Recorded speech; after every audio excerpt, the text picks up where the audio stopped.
Alors Louis XIV, c'est le fils de Louis XIII et d'Anne d'Autriche. Et le roi et la reine ont eu beaucoup de mal à avoir cet héritier. Quand enfin Louis XIV est né, on lui a donné comme surnom Dieudonné, parce que pour Anne d'Autriche, sa mère, c'était un cadeau du ciel d'avoir enfin un héritier. Oui, parce qu'il faut un garçon.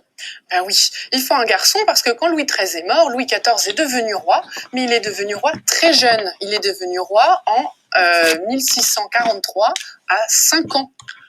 Ah oui, 5 ans, c'est un peu jeune pour savoir ce qu'il faut faire pour le pays. Eh ben oui, on ne peut pas gouverner un royaume quand on a 5 ans, c'est pas possible. Ce qui fait que donc Anne d'Autriche, sa mère, a régné, enfin n'a pas régné, elle a gouverné la France à sa place, c'est ce qu'on appelle la régence. Alors elle était aidée par le cardinal Mazarin et en attendant que Louis XIV soit suffisamment grand, c'est eux qui ont géré les affaires du royaume.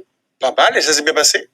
Alors, oui et non, parce qu'il y a des grandes familles de la noblesse française qui n'ont pas été très d'accord avec la politique mise en place par Anne d'Autriche et le cardinal Mazarin, et se sont soulevés contre le roi, enfin contre la reine et ses enfants, dont Louis XIV. C'est ce qu'on appelle la fronde. Et il y a eu tellement de révoltes que même à un moment, la famille royale a dû quitter le palais royal, où ils vivaient, à Paris, pour aller se réfugier au château de Fontainebleau. Ah oui, dis donc, c'était un petit peu costaud quand même. J'espère que c'est pas parce que c'était une femme qui était au pouvoir. Non, peut-être un petit peu en partie, mais les pas temps forcément. ont bien changé aujourd'hui, heureusement. Oui. Heureusement. Et ils s'en sont sortis, nos amis la reine et Louis XIV? Alors oui, ils s'en sont sortis, mais c'est pour ça que Louis XIV, toute sa vie, s'est méfié de Paris, n'a pas vraiment aimé y vivre, et il s'est méfié aussi de la famille, des grandes familles de la noblesse française.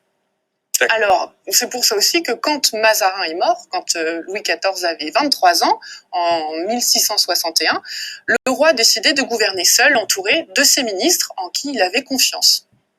Et quelques années plus tard, en 1664, il a commencé aussi à s'intéresser à un petit château de chasse qui avait été construit par son père Louis XIII à l'écart de Paris. Et vous le connaissez, c'est Versailles. Ah, le fameux château de Versailles, magnifique. Alors à l'époque, il n'était pas si magnifique que ça, ce château. C'était juste un petit pavillon de chasse. Mais comme Louis XIV a décidé de s'installer là-bas avec sa famille et toute la cour, c'est-à-dire tous les courtisans, toutes les familles de la noblesse, il a fait des travaux pour embellir le château, pour l'agrandir, l'embellir, créer des jardins magnifiques et pour pouvoir vivre là-bas. Et puis il a emmené donc avec lui, comme je le disais, les familles de la noblesse, y compris celles qui s'étaient rebellées contre sa mère quand il était enfant. Ah bah, c'est un peu bizarre, ça. C'est quoi l'idée? C'est d'avoir ses ennemis près de soi pour les surveiller? Alors, Parce qu'ils n'avaient pas été sympas avec lui, on a vu. Exactement, en partie. Alors là où Louis XIV est intelligent, c'est qu'il a choisi d'utiliser la beauté et la splendeur de son château pour montrer qu'il était très puissant, puisque Louis XIV est un roi qu'on appelle un roi absolu, c'est-à-dire qu'il a tous les pouvoirs, c'est lui qui décide, et il se proclame même le roi soleil, c'est-à-dire qu'il veut éclairer la France de ses rayons, éclairer les habitants de la France. C'est lui qui s'est donné ce nom-là. C'est pas nous, avec le temps et l'histoire, on a dit c'est le roi soleil. Non, à l'époque, il s'est autoproclamé, je suis le roi soleil. Exactement. Il a repris comme symbole le symbole du dieu grec Apollon, qui est aussi le dieu des arts, de la culture, et qui est un dieu très important. Donc, en utilisant cette symbolique et en transformant son château d'une manière complètement splendide, il impressionne tout le monde et il montre à tout le monde qu'il est très important. Et il est tellement important que les rois du monde entier lui envoient des ambassadeurs, enfin du monde entier, d'Europe, mais aussi de pays lointains, lui envoient des ambassadeurs pour venir rencontrer Louis XIV. Et ces ambassadeurs sont éblouis par la beauté de ce château, tellement éblouis que les monarques européens vont essayer presque tous de se construire leur petit château de Versailles.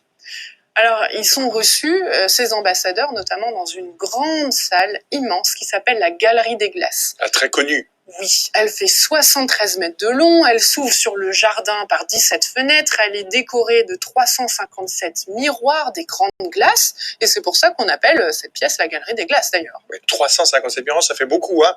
On est sûr de se voir sous toutes les coutures. Exactement. C'est ce qu'il faisait, le roi Louis XIV, toute la journée, il se regardait, oh, je suis pas mal, là. Qu'est-ce qu'il faisait? Alors, il n'avait pas forcément le temps, parce que Louis XIV travaillait beaucoup, il organisait beaucoup de guerres en Europe, mais il aimait aussi faire la fête. Donc, il organisait des bals, des ballets, des fêtes dans les jardins de Versailles, dans son château. Il a même demandé à Molière, qui est un célèbre dramaturge du XVIIe siècle, de créer pour lui des pièces de théâtre qui étaient entrecoupées de moments musicaux et de danse.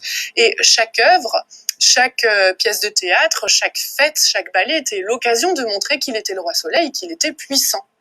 Il montrait aussi qu'il était important, Louis XIV, en ayant un emploi du temps très particulier.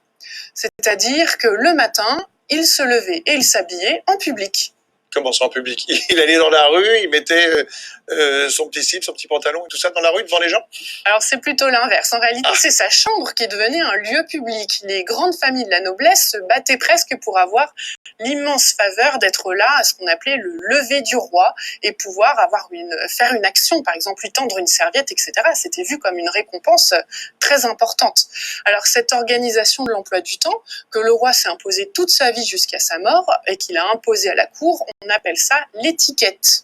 Ah, et c'est pour ça qu'à travers les siècles, l'étiquette aujourd'hui, c'est ce qu'on appelle un peu la bonne conduite, hein, c'est les codes de bonne conduite et tout ça. C'est à cause de ça? Des bonnes manières, exactement. C'est le code de qu'est-ce qu'on a le droit de faire, qu'est-ce qu'on n'a pas le droit de faire.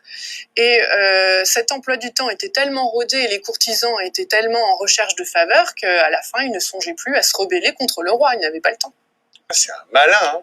C'est un malin, tout le monde venait au spectacle, en fait, voir le roi. T'imagines le matin, quand tu te réveilles, tu dis attendez, papa, maman, je ne peux m'habiller que quand les gens me regardent. C'est génial de faire ça tous les matins, c'est un peu bizarre quand même. Bah, c'est compliqué. Et il a bien vécu, notre ami Louis XIV? Alors oui, il s'est imposé cette étiquette-là jusqu'à sa mort, et quand il est mort en 1715, il était le roi qui avait, et qui a toujours pour la France, régné le plus longtemps, eu le plus long règne. C'est-à-dire qu'il est mort à 77 ans, et il a eu un règne de 72 ans. C'est énorme, c'est vraiment énorme. Très très long pour lui. Surtout vivre jusqu'à 77 ans, parce qu'à l'époque, il n'y avait pas encore tous les progrès de la médecine, l'hygiène qu'on a aujourd'hui. Je crois que, arrête-moi si je me trompe, Raphaël, mais je crois que les gens mouraient beaucoup plus jeunes. Donc lui, il a vraiment une vie de dingue. Oui, lui, il a réussi à vivre très longtemps, et tellement longtemps que ce n'est pas son fils qui lui a succédé, ce n'est pas non plus son petit-fils, c'est son arrière-petit-fils qui a pu lui succéder sous le nom de Louis XV. Et devinez à quel âge? 5 ans. À 5 ans, comme son arrière-grand-père.